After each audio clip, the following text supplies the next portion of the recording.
Okay students, हम लोग क्या पढ़ रहे थे?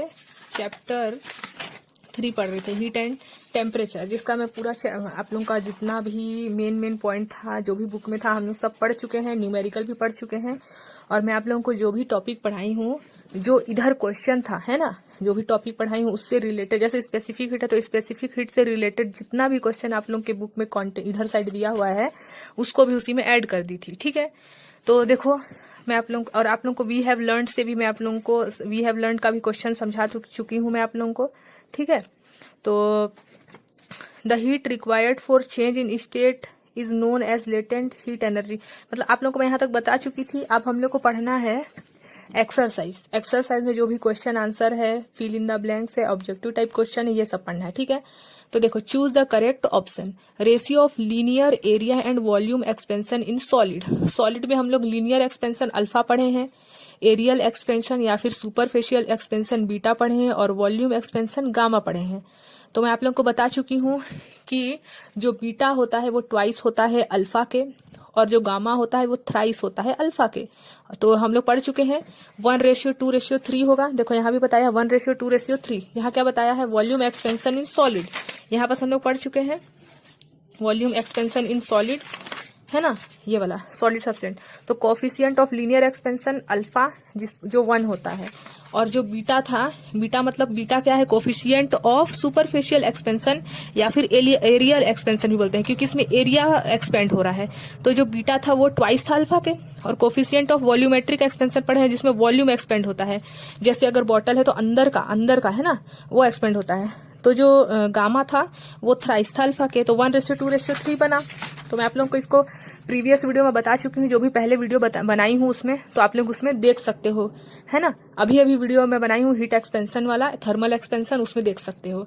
तो ratio of linear area and volume expansion in solid, ratio पूछेगा तो आप लोग तुरंत लीनियर एरिया वॉल्यूम देखोगे, या फिर एरिया की जगह अगर सुपरफिशियल लिखेगा तो भी एरिया ही होता है। तो याद आ जाना चाहिए 1:2:3। ठीक है, amongst object A and B, दो ऑब्जेक्ट है A and B, specific heat of object A is less than, जो स्पेसिफिक हीट है ऑब्जेक्ट ए का वो बी से कम है। तो क्या होगा? स्पेसिफिक हीट किसको बोलते हैं? ऐसा अमाउंट जो किसी एक पॉइंट को गर्म करने के लिए यूज होता है। इसका मैं आप लोगों को डेफिनेशन भी बता चुकी हूँ। The amount of heat required to raise 1 unit of a substance by 1 degree Celsius is called specific heat. Specific heat में क्या था? जैसे एक कंटेनर था, उसका एक पॉइंट को गर्म करने के लिए जो हीट रिक्वायर्ड होता है। तो यहाँ अगर ए लेस है, मतलब कम गर्म है बी से, यानी कि दो ऑब्जेक्ट में से फर्स्ट ऑब्जेक्ट अगर कम गर्म है, तो उसी को वो स्पेसिफिक हीट गर्म करने का कोशिश करेगा, उसी पॉइंट को। तो क्या होगा इससे? Object A will get warmer sooner, यानी कि ए को स्पेसिफिक हीट ज्यादा ट्राई करेगा गर्म करने का, इसीलिए ए जो है वो सूनर मतलब कि जल्दी गर्म होगा बी से। ठीक है, which one amongst the following is best conductor of heat. Heat का सबसे बेस्ट कंडक्टर क्या है? आयरन है, क्योंकि एस्बेस्टस, ग्लास और वुड ये क्या है? कंडक्टर नहीं है, मतलब पुअर कंडक्टर है ये। आयरन बहुत जल्दी हीट हो जाता है, बहुत जल्दी गर्म हो जाता है, तो बेस्ट कंडक्टर क्या है? आयरन है। ठीक है, अब देखो, in which one following heat can not flow due to convection. ठीक है, इसमें से बोल रहा है कि कौन सा कन्वेक्शन का एग्जांपल नहीं है। कन्वेक्शन क्या है? जैसे कि हम लोग ये कंटेनर लेते हैं और उसमें हम लोग मान लो पानी को गर्म करते हैं, है ना। जैसे हम लोग मान लो क्या ले लिए, एक कंटेनर ले लिए। जैसे मैं आप लोगों को पढ़ा भी चुकी हूँ कन्वेक्शन को। कन्वेक्शन में हम लोग यहाँ कन्वेक्शन में क्या था? एक कंटेनर लिए थे और उसमें वाटर लिए थे और उसमें फ्लेम था। तो हम लोग क्या था इसमें, हम लोग किसी भी सब्सटेंस को गर्म करने के लिए, कन्वेक्शन में किसी भी सब्सटेंस को गर्म करने के लिए एक थर्ड कंटेनर या फिर सब्सटेंस लेते हैं। वो डायरेक्ट हम लोग उसको कांटेक्ट में नहीं रखते हैं। ठीक है, तो वैसे ही वाटर तो कन्वेक्शन का ही एग्जांपल है, क्योंकि हम लोग वाटर को डायरेक्ट आग में नहीं डाल सकते, कंटेनर लेना पड़ेगा, यानी कि कन्वेक्शन है ना। वाइंड भी कन्वेक्शन है, टी भी कन्वेक्शन है, लेकिन वैक्यूम मतलब नो मीडियम, इसका कोई मीडियम ही नहीं है, तो ये कन्वेक्शन तो हो ही नहीं सकता यहाँ पास। ठीक है, अब वैसे ही ये तो कंप्लीट हो गया। तो क्वेश्चन नंबर 1 का आंसर हो गया बी, 3 सेकंड का आंसर हो गया ऑब्जेक्ट, ये नंबर, थर्ड का आंसर हो गया आयरन, एंड 4 का आंसर हो गया वैक्यूम मतलब नो मीडियम, या मीडियम कुछ है ही नहीं है, तो इसका कन्वेक्शन नहीं होगा, है ना। देखो बोल रहा है which one of the following heat can not, नहीं है, तो वैक्यूम नहीं है। टी, वाटर और वाइंड कन्वेक्शन का ही एग्जांपल है। अब देखो fill in the blanks, heat is not matter instead it is energy. Heat क्या है? एनर्जी है। अभी तक मैं आप लोगों को बार बार बता चुकी हूँ, हीट क्या है? एनर्जी है। Result in transfer, blank result in heat transfer. Heat transfer किसका रिजल्ट है? हीट तभी ट्रांसफर होगा जब टेम्परेचर क्या हो? डिफरेंस हो। टेम्परेचर जब अलग अलग हो, टेम्परेचर में डिफरेंस होना चाहिए, तभी तो हीट ट्रांसफर होगा ना।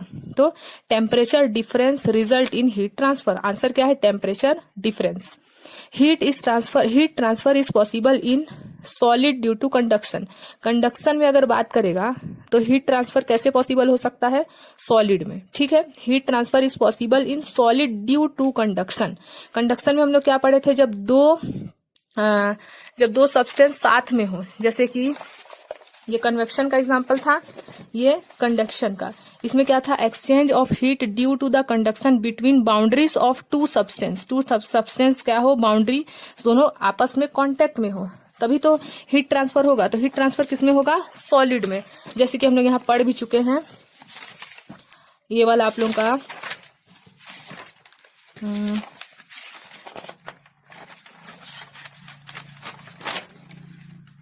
यहाँ पास, ठीक है। कंडक्शन ये क्या है? सॉलिड है, और ये भी सॉलिड है, दोनों कांटेक्ट में है, कंडक्शन है ना।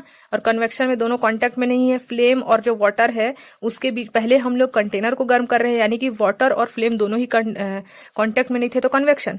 और जब डायरेक्ट कांटेक्ट में है, ये जो हमारा ये जो पकड़ने वाला हो रहता है ना, कुछ भी मटेरियल का बना हुआ, मान लो लकड़ी का बना हुआ होगा, या और ये स्टील बॉडी का, तो दोनों कांटेक्ट में है जब हम लोग गर्म कर रहे हैं। तो और रेडिएशन में तो क्या होता है?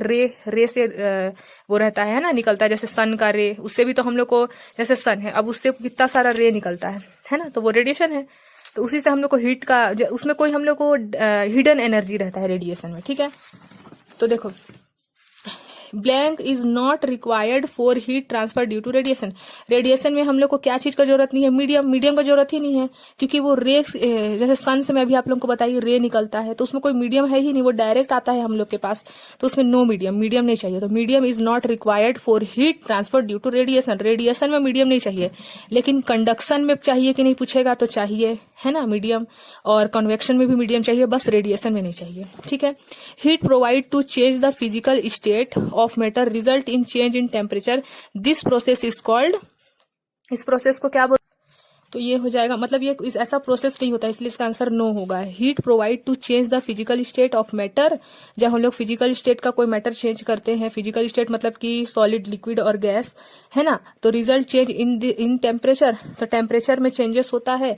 तो इस प्रोसेस का नाम क्या है? नो, मतलब ये प्रोसेस ही नहीं होता, इसलिए नो। ठीक है, अब देखो, when two object with different temperature are put in contact with each other, they both achieve the same temperature after some time, why is it so? ऐसे क्यों होता है? जब हम लोग डिफरेंट टेम्परेचर कॉन्टेक्ट में करते हैं ईच अदर, है ना, डिफरेंट टेम्परेचर, दे बोथ अचीव सेम टेम्परेचर, दोनों सेम टेम्परेचर में आ जाता है। तो ऐसा क्यों होता है? मैं अभी आप लोगों को हीट का सबसे फर्स्ट वीडियो में बता चुकी हूँ कि जो हीट ट्रांसफर है, अगर हम लोग एक हॉट कंटेनर ले लें और एक कोल्ड कंटेनर ले लें, तो हॉट कंटेनर को अगर हम लोग कोल्ड कंटेनर में, जैसे कि हम लोग ठंडा पानी में गर्म पानी डालते हैं, तो वो जैसे होता है ना कि जब तक दोनों का ही जो टेम्परेचर है वो सेम नहीं हो जाए, तब तक हीट ट्रांसफर होगा उसमें। ओके, तो देखो question number 3, when two object with different temperature are put in contact with each other, दो बॉडी ले लिए और दोनों का ही टेम्परेचर अलग अलग है, मान लो एक हीट हॉट है और एक बहुत कोल्ड है, they both achieve the same temperature after some time, और दोनों ही, अगर एक आप लोग गर्म पानी ले लो, एक ठंडा पानी ले लो, दोनों का ही टेम्परेचर अलग अलग है, लेकिन कुछ देर बाद आप लोग जब जाओगे देखोगे उसको, तो दोनों का ही टेम्परेचर सेम हो जाएगा, इक्वल हो जाएगा। तो ऐसा क्यों होता है? ये वाला मैं क्वेश्चन आप लोगों को पार्ट 4 वीडियो पार्ट, जो हमारा फिजिक्स का ही पार्ट 4 है, मैं उसमें बता चुकी हूँ। ठीक है, जो हम लोग कॉन्सेप्ट ऑफ हीट पढ़े हैं उसमें बता चुकी हूँ मैं आप लोगों को, तो उसमें आप लोग देख के लिख लेना। When two object whose temperature is different brought in contact, when why the temperature get equalized. इसको आप लोग फिजिक्स का पार्ट 4 वीडियो को निकाल के देख लेना, उसमें समझाई भी हूँ और आप लोगों का आंसर भी बताई हूँ। ठीक है, तो आप लोग उस वीडियो को ओपन करना, फिजिक्स का पार्ट 4, और देख लेना। ठीक है, अब देखो, what is latent heat, latent heat भी बता चुकी हूँ मैं आप लोगों को, अभी अभी जो वीडियो आया था उसमें,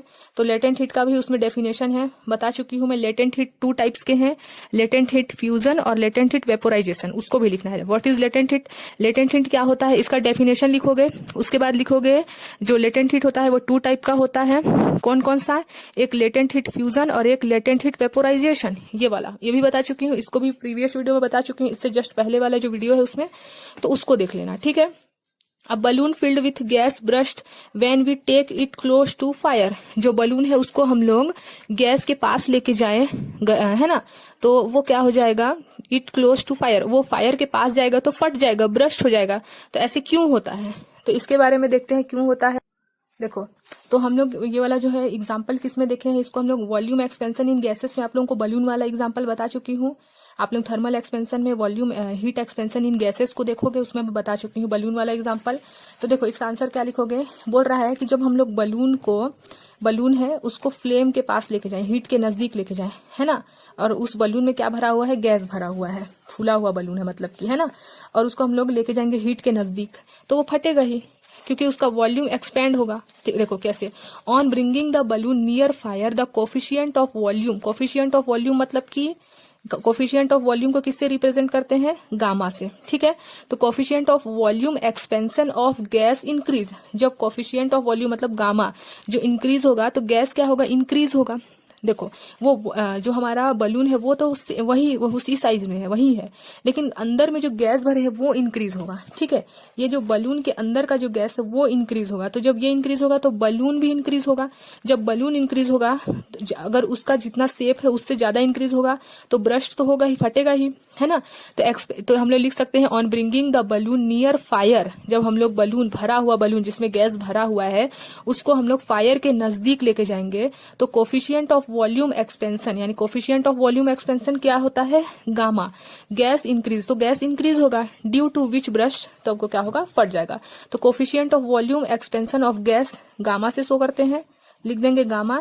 इसका फॉर्मूला क्या होता है, इंक्रीज इन वॉल्यूम, इंक्रीज हो रहा है, इंक्रीज को डेल से शो करते हैं, या फिर चेंज को डेल से, इंक्रीज हो रहा है यानी कि चेंज होगा, तो इंक्रीज इन वॉल्यूम मतलब कि V, initial volume only V, into increase in temperature मतलब डेल्टा टी, यानी कि हीट दिए फायर को, फायर में हीट ही होगा तो उसका टेम्परेचर भी चेंज होगा और वॉल्यूम भी चेंज होगा, और एक होगा इनिशियल पॉइंट में रहेगा, तो इसी वजह से फटता है। तो coefficient of volume expansion of gas is equal to increase in volume, जिसको डेल वी से शो करते हैं, डेल्टा वी से, initial volume only V multiply increase in temperature delta T, जब भी चेंज आएगा तो डेल्टा लगाना है, ठीक है। अब क्वेश्चन नंबर 6 देखते हैं, convert the temperature given below into given unit. इन तीनों क्वेश्चन को मैं आप लोगों को मैं बता चुकी हूँ आप लोगों को, है ना, प्रीवियस वीडियो में देख लेना, इसका एक एक पूरा समझा भी चुकी हूँ मैं कैसे चेंज करते हैं, ठीक है। तो ये वाला आप लोग देख चुके हैं, देखो यहाँ पास मैं आप लोगों को बता चुकी हूँ, पार्ट 3 या पार्ट 4 में है, हाँ शायद तक पार्ट 3 में है, हाँ फिजिक्स का जो पार्ट 3 वीडियो है उसमें मैं आप लोगों को पूरा बता चुकी हूँ, इन तीनों क्वेश्चन को समझा चुकी हूँ। 14 फ़ारेनहाइट को सेल्सियस में कैसे चेंज करना है, 100 सेंटीग्रेड सेल्सियस को फ़ारेनहाइट में कैसे चेंज करना है, और 12 केल्विन को सेल्सियस में कैसे चेंज करना है, तीनों को डिटेल में बता चुकी हूँ। वीडियो देख लेना और नोट कंप्लीट कर लेना, ठीक है, और समझ भी लेना, इसी बहाने आप लोग नोट कंप्लीट करोगे तो दोबारा वीडियो देखोगे तो आप लोगों को समझ में भी आ जाएगा, ठीक है। अब देखते हैं आगे, right 3 uses of specific heat of water in daily life, ये भी मैं आप लोगों को बता चुकी हूँ। स्पेसिफिक, देखो यहाँ पूछ रहा है right 3 uses of specific heat water in daily life, तो सबसे पहले आप लोग क्या लिखोगे, स्पेसिफिक हीट का डेफिनेशन लिखोगे, उसके बाद सेकंड लाइन में आप लोग 3 uses of water in daily life लिखोगे, ठीक है। तो स्पेसिफिक हीट वाला आप लोगों का डेफिनेशन में बता चुकी हूँ, the amount of heat required to raise 1 unit substance by 1 Celsius is called specific heat, और उसका फॉर्मूला मैं बता चुकी हूँ, S equal to Q by M delta T, ये भी लिखना है, डेफिनेशन के बाद फॉर्मूला लिखना है, और इसका SI यूनिट क्या होता है, जूल पर केजी पर सेल्सियस, और CGS यूनिट क्या होता है, कैलोरी पर ग्राम सेल्सियस। स्पेसिफिक हीट वाला जो स्पेशली स्पेसिफिक हीट के नाम से वीडियो है उसमें देख लेना, और इसका और उसी के बाद 3 यूजेस ऑफ वाटर लिखना है, तो वो भी लिया हुआ है, 3 uses of maximum specific heat of water, तो ये वाला तीनों यूज बता चुकी हूँ और इसका पूरा डिटेल में समझाई भी हूँ, ठीक है, तो वो भी देख लेना। अब देखो उसी के आगे क्या है, तो ये वाला कंप्लीट हो जाएगा। अब 8 नंबर देखते हैं, determine the final temperature of mix 1 kg of water which as at 40 Celsius with 1 kg of water which is at 60 centimetre Celsius. तो मैं इसको भी आप लोगों को बता चुकी हूँ, 50-50 वाला जो हमारा टेम्परेचर चेंज हुआ था, चेंज इन टेम्परेचर, उस वीडियो में आप लोगों को बता चुकी हूँ मैं। रुको देखती हूँ, अगर इसमें होगा तो एक बार दिखा भी देती हूँ, आप लोगों को पता चल जाएगा कि किस में है ना। हाँ, तो ये वाला जो क्वेश्चन है हमारा, क्वेश्चन नंबर 8 है ना, क्वेश्चन नंबर 8, वो इक्विवेलेंट टेम्परेचर हीट कैपेसिटी वाला जो वीडियो है उसमें equivalent temperature of A mixer करके बताई हूँ, उसमें मैं आप लोगों को बता चुकी हूँ यहाँ पास, जिसका आंसर 50 सेल्सियस आया था। ठीक है, तो आप लोग देख लोगे इसको, इसका भी पूरा वीडियो में समझा चुकी हूँ, तो समझ लेना, उसके बाद ही नोट कॉपी में लिखना ताकि आप लोगों का रिविजन भी होते जाए।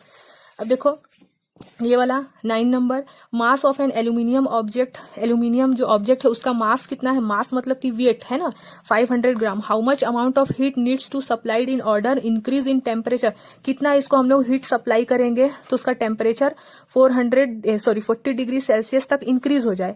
और स्पेसिफिक हीट जो है एल्यूमिनियम का वो बता दिया है कि 0.09 जूल पर केजी पर केल्विन सेल्सियस। ये तो इसका ऐसा यूनिट ही होता है स्पेसिफिक हीट का। तो इसको कैसे फाइंड कर रहे हैं, ये वाला मैंने बताई थी, ये वाला क्वेश्चन देख लेते हैं इसको भी। देखो यहाँ क्या बोल रहा है, length of aluminium wire is 500 है ना। मैं 100 से बनाई हूँ आप लोगों के लिए एग्जाम्पल के तौर पे, आप लोग इसको बना सकते हो। क्वेश्चन नंबर 9 में आप लोगों को बता चुकी हूँ, क्वेश्चन नंबर 10 बताना है ना। तो ये क्वेश्चन नंबर 9 को मैं एक बार और बता देती हूँ, देख लो। Mass of an aluminium object, जो हमारा एल्यूमिनियम ऑब्जेक्ट है उसका मास 500 ग्राम है, जो गिवन है उसको सबसे पहले लिखेंगे है ना। तो 500 ग्राम है। हम लोग को पता है कि हम लोग को क्या निकालना है यहाँ पास, जो हमारा टेम्परेचर हीट जो रिक्वायर्ड है 500 ग्राम, जो हमारा टेम्परेचर उसको 40 डिग्री सेल्सियस तक बढ़ाने के लिए हमारे को जो हीट रिक्वायर्ड में जो हमारा हीट का क्या बोलते हैं उसको, ऐसा यूनिट है वो क्या है, जूल है, यूनिट उसका जूल है। तो और हम लोग का स्पेसिफिक हीट केजी में रहता है, तो ये ग्राम में है तो इसको भी केजी में कन्वर्ट करना पड़ेगा। तो हम लोग को पता है कि 1000 से डिवाइड करेंगे, ग्राम मतलब 1 kg में 1 kg में कितना ग्राम होता है, 1000 ग्राम होता है, तो उसी से डिवाइड कर दिए। स्पेसिफिक हीट तो हमारा क्वेश्चन में ही दिया हुआ है 0.09 जूल केजी पर सेल्सियस। टेम्परेचर डिफरेंस, टेम्परेचर यहाँ इंक्रीज हो रहा है 40 डिग्री, तो यही तो टेम्परेचर डिफरेंस है, तो लिख दिए। अब हीट रिक्वायर्ड का फॉर्मूला आप लोगों को मैं बता चुकी हूँ, स्पेसिफिक हीट के बाद जो हीट कैपेसिटी पढ़ाई उसमें बता चुकी हूँ, mass into specific heat into change in temperature. Mass तो हम लोग को पता है 500 ग्राम था, लेकिन उसको हम लोग केजी में कन्वर्ट किए, और स्पेसिफिक हीट क्वेश्चन में ही दिया है 0.09 जूल पर केजी सेल्सियस, और टेम्परेचर जो चेंज हो रहा है, इंक्रीज हो रहा है वो 40 डिग्री। अब हम लोग 0 से 0 कैंसिल करेंगे, 0 से 0 कैंसिल करेंगे, और इसको 5 को यहाँ से 0 से 0 कैंसिल हो जाएगा है ना। अब इन दोनों को मल्टीप्लाई करेंगे, 5 मल्टीप्लाई 0.09 मल्टीप्लाई 4 मल्टीप्लाई कर देंगे तो हमारा आंसर जूल में आ जाएगा, क्योंकि हीट रिक्वायर्ड या फिर हीट कैपेसिटी है ना, हम लोग क्लास 9 में ही पढ़े हैं कि हीट का जो यूनिट होता है वो क्या होता है, जूल। ठीक है, तो ये हमारा आंसर हो गया। अब देखते हैं क्वेश्चन नंबर 10। क्वेश्चन नंबर 10 भी है, देखो। Length of aluminium wire is 100 centimetre, what will be the increase in it length when it temperature is increase 50 from 30। यहाँ इंक्रीज हो रहा है टेम्परेचर, यानी कि टेम्परेचर क्या हो रहा है, बदल रहा है, चेंज हो रहा है। इंक्रीज इन टेम्परेचर मतलब change in temperature, temperature change हो रहा है, देखो 50-30 चेंज हो रहा है।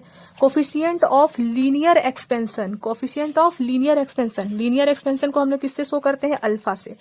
और इसमें क्या बोल रहा है कि कोफिशिएंट ऑफ लीनियर एक्सपेंशन जो है एल्यूमिनियम में वो क्या है 26 इंटू 10⁻⁻6 सेल्सियस। तो हम लोग को यहाँ पता चल गया कि कोफिशिएंट ऑफ लीनियर एक्सपेंशन निकालना है अल्फा।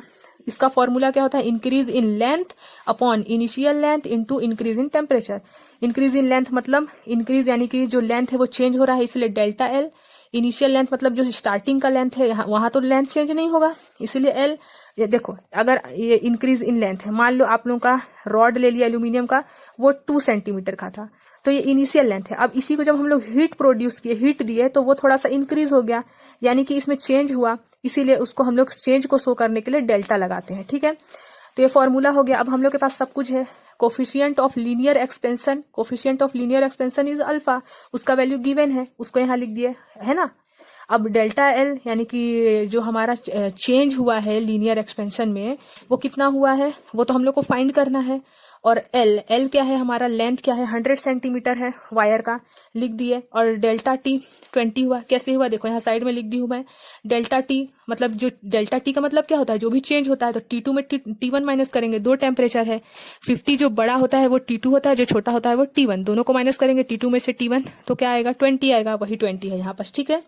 अब देखो इसको सॉल्व करेंगे, हम लोग को डेल्टा टी निकालना है, यानी कि एलिमिनेट होते जाएगा। इसको सबको इधर, इसको इधर ले जाएंगे, डिवाइड में है तो इधर आके मल्टीप्लाई हो जाएगा। अब देखो यहाँ 10⁻⁻�6 है। अभी ये कितना जीरो है, इसको अगर हम लोग लिखना चाहे 2 को 2 और ये 1000 को हम लोग ऐसे लिख सकते हैं ना। 1000 को अगर लिखना चाहे तो 10⁻³ के फॉर्म में लिख सकते हैं इसी 1000 को 10⁻³ तो मैं इसी को लिख दी हूँ। 2 को 2 रहने दी हूँ, 3 जीरो था इसलिए 10⁻³ लिख दी, ठीक है। अब 26 को 2 से मल्टीप्लाई की तो 52 आया। अब यहाँ 10⁻⁻6 है। देखो हम लोग पढ़ चुके हैं, अगर किसी का भी पावर में अगर कुछ वैल्यू रहता है तो पावर का माइनस हटाने के लिए 1 करके लिख देते हैं, और यहाँ 6। इस माइनस को अगर हटाना है तो 1/10 हम लोग फॉर्मूला भी पढ़े हैं। अगर a⁻n है तो इसको हम ऐसे लिख सकते हैं 1/a⁻n। सेम वैसे ही यहाँ पास किया है, 10⁻6 को लिख दिया 1/10⁻6, और यहाँ पास 10⁻³ तो ऑलरेडी पॉजिटिव में था। अब देखो यहाँ हम लोग भी और पढ़ चुके हैं फॉर्मूला, क्या पढ़े हैं, a⁻n/a⁻m। ये क्या होता है, a⁻n-m, डिवाइड में रहता है। अगर डिवाइड है, पावर अगर अलग अलग है और नंबर सेम है और डिवाइड है तो हम लोग पावर को क्या करते हैं, माइनस। वही चीज यहाँ की है, पावर को माइनस किया है तो 3 में से 6 माइनस होगा तो -3 आएगा। 3 में से -6 करेंगे तो -3 आएगा ना। अब देखो जैसे हम लोग 10⁻⁻6 को 1/10⁻6 लिखे, वैसे ही 10⁻⁻3 को 1/10⁻3 लिख सकते हैं। 1/10⁻3 को 1/10⁻3 को 1/10⁻3 लिख सकते हैं, और इसी 1/10⁻3 को अलग अलग करके लिख सकते हैं 1/10, वही चीज लिख दिए। अब इसको सॉल्व करेंगे जब हम लोग, है ना, 52 को 1 से मल्टीप्लाई करेंगे तो 52, और 10 को 10 से ही मल्टीप्लाई करेंगे तो 1000। तो हम लोग जब 1000 का पॉइंट काउंट कर लेते हैं, जितना जीरो रहता है उतना ही नंबर इधर होना चाहिए। तो 1 2 3 काउंट कर लिया और यहाँ पॉइंट लगा देते हैं। तो 3 जीरो था तो इधर 3 नंबर है और पॉइंट के बाद 1 जीरो लगा दिए।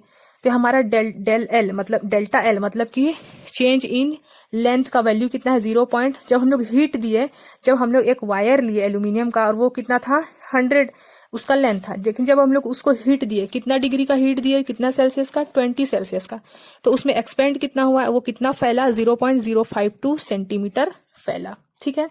तो इतना ही लिखना है आप लोगों को अपने कॉपी में। अब आगे देखते हैं। देखो define specific heat capacity. Specific heat capacity मैं आप लोगों को बता चुकी हूँ, है ना, उसको आप लोगों को लिख लेना है स्पेसिफिक हीट कैपेसिटी। तो यहाँ स्पेसिफिक से वो नहीं होना, हीट कैपेसिटी का जो मैं आप लोगों को प्रीवियस वीडियो में पूरा हीट कैपेसिटी समझाई हूँ उसी का डेफिनेशन यहाँ लिख देना, उसका यूनिट लिख देना और उसका फॉर्मूला लिख देना। क्वेश्चन नंबर 12 में क्या करना है, what are the type of heat transfer. Heat कैसे कैसे ट्रांसफर होता है, तो मैं क्या बताई हूँ, कंडक्शन, कन्वेक्शन एंड रेडिएशन, ये 3 फॉर्म बताई हूँ हीट ट्रांसफर का। उन तीनों को जो मैं आप लोगों को समझाई हूँ वीडियो में, उसी को लिख देना है, ठीक है। और give few example of effect of heat seen in our daily life. Effect of heat लिखना है इसमें। तो हम लोग थर्मल एक्सपेंशन पढ़े, थर्मल एक्सपेंशन में हम लोग क्या पढ़े, लीनियर वाला पढ़े ना। थर्मल एक्सपेंशन में जो हम लोग पढ़े हैं ये वाला थर्मल एक्सपेंशन, इसको भी मैं आप लोगों को पढ़ा चुकी हूँ। Heat expansion in solid, coefficient of linear expansion, coefficient of superficial या फिर areal expansion, coefficient of volumetric expansion, उसी को आप लोगों को पूरा जो मैं आप लोगों को वीडियो में जितना भी बताई हूँ उसी को पूरा आप लोगों को क्वेश्चन नंबर 13 में लिख देना है।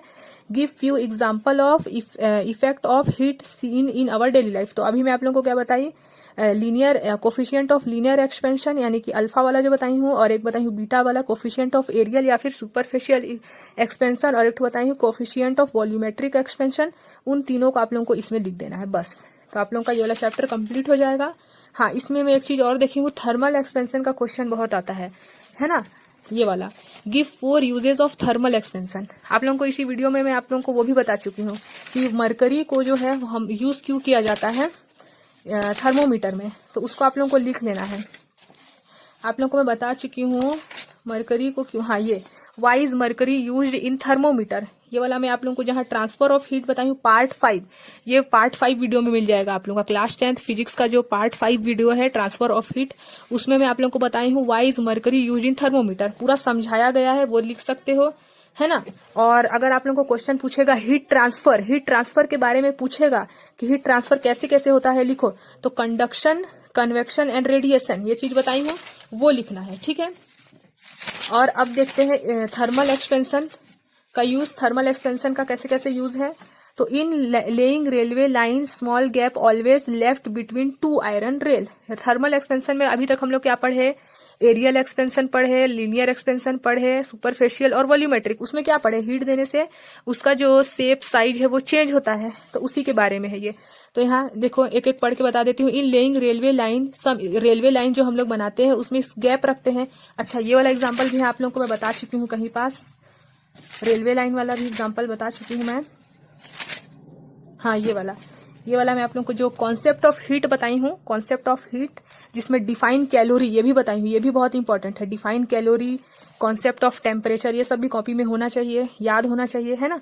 तो आप लोगों को मैं कॉन्सेप्ट ऑफ हीट बताई हूँ, डिफाइन कैलोरी बताई हूँ, कॉन्सेप्ट ऑफ टेम्परेचर उसी के जस्ट बाद है, कॉन्सेप्ट ऑफ टेम्परेचर के जस्ट बाद है why is small gap left between two rail tracks while spacing them. जब हम लोग रेलवे ट्रैक बनाते हैं तो उसमें बीच में गैप क्यों रहता है, उसको बहुत अच्छे से समझाई हूं मैं इस वीडियो में, तो देख लेना, ठीक है। तो ये थर्मल एक्सपेंशन का ही एग्जांपल है।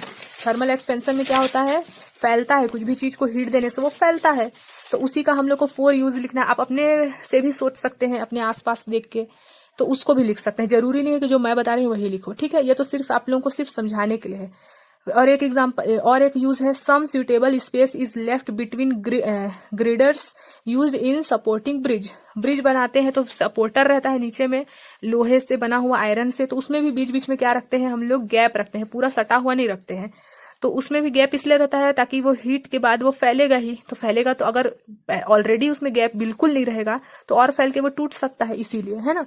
N iron rim to be put a wooden cart wheel, iron जो भी जैसे लकड़ी का जो चक्का बनता है उसमें आयरन मिलाते हैं, ठीक है। लकड़ी वाले में आयरन का ही वो नट टाइप का रहता है ना, है ना। तो wheel is always slightly smaller diameter, उसका जो डायामीटर रहता है, जैसे ये लकड़ी का बीच में मान लो आयरन से बना हुआ आयरन रिम है, तो उसका जो डायामीटर रहता है वो छोटा रखते हैं। क्यों रखते हैं, क्योंकि वो फैलेगा ही, हीट के बाद थोड़ा थोड़ा फैल जाएगा, इसीलिए। सम सैग प्रोवाइड टेलीफोन वायर, टेलीफोन का वायर ऐसे टाइप का रहता है और उसमें बीच में क्या रखते हैं हम लोग, गैप रखते हैं, क्योंकि वो गर्म जब होता है तो वो भी थोड़ा थोड़ा मेल्ट होता है, मतलब कॉन्ट्रैक्ट, सिकुड़ ना जाए, इसके लिए हम लोग पहले से ही उसमें क्या रखते हैं, गैप। तो some sag is provided in telephone wire so as to avoid damage to contraction during winter. Winter के टाइम में क्या होता है, हर चीज क्या हो जाता है, थोड़ा टाइट टाइप से हो जाता है ना, हर चीज टाइट टाइप का हो जाता है विंटर के टाइम में, सिकुड़ता है, इसीलिए उसको पहले से ही इस टाइप का बनाया जाता है, बीच में सैग, गैप रखा जाता है, सम सैग प्रोवाइडेड, ताकि वो कॉन्ट्रैक्ट जब हो, कॉन्ट्रैक्शन जब हो, सिकुड़े, तब भी वो क्या ना हो, टूटे ना विंटर के टाइम पे, इसीलिए, ठीक है। तो बहुत इंपॉर्टेंट है थर्मल एक्सपेंशन का यूज। फिर मरकरी जो है वो थर्मोमीटर में क्यों यूज किया जाता है, और एक एग्जांपल और बताई थी कि रेलवे ट्रैक में गैप क्यों रखा जाता है ना, ये सब। और आप लोगों को जितना भी आप लोगों का जो नोट है उसके बारे में बता चुकी हूँ, तो आप लोग नोट कंप्लीट कर सकते हैं। अब नेक्स्ट डे हम लोग पढ़ेंगे, हमारा हीट एंड टेम्परेचर कंप्लीट हो गया है, ठीक है। हीट एंड टेम्परेचर का पूरा कंप्लीट हो गया, अगर कोई प्रॉब्लम है इसमें तो आप लोग पूछ सकते हैं। अब नेक्स्ट डे पढ़ेंगे ये वाला इलेक्ट्रिक करंट एंड सर्किट, ये वाला कंप्लीट हो गया। अब नेक्स्ट डे पढ़ेंगे electric current and circuit chapter 6, ठीक है।